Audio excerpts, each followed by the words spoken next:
Судскиот совет објави оглас за уставен судија за празното место на Елизавета Дуковска, откако лани во мај Управниот суд го поништи нејзиниот избор. Огласот ќе трае 15 дена. Пошто судски треба да предложи кандидат до собранието. Може да се јави секој судија со најмалку 20 години судиски стаж, по претходно утврдена оценка за вкупните резултати во работата и придонес за развојот на стручната и теоретската мисла и правниот систем. Огласот следува откако пред 2 дена судски го измени деловникот и со него предвиди процедура за оваа постапка, нешто што претходно недостасуваше.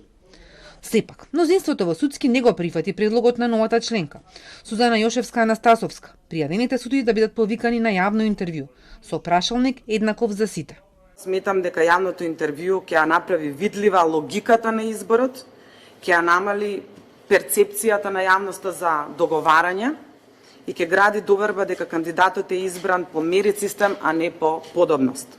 CV и биографија ретко покажуваат како кандидатот може да се постави поднос на вакви теми, а имаме и свеж пример дека CV и биографија често може да ги доведат во заблуда комисиите. Наместо стручност се плашам во фокусот на интервјуто, ќе влезат што мислите за, дали сте вие за ова или против она и така натака, затоа што овде кој е стручен по уставно право и така натака. Значи се плашам резултатот може да биде селекција на оние што најдобро зборуваат, а уствари не знаат или најдобро мислат. Не дека ние не сакаме да бидеме транспарентни, заткулисани, не знам што.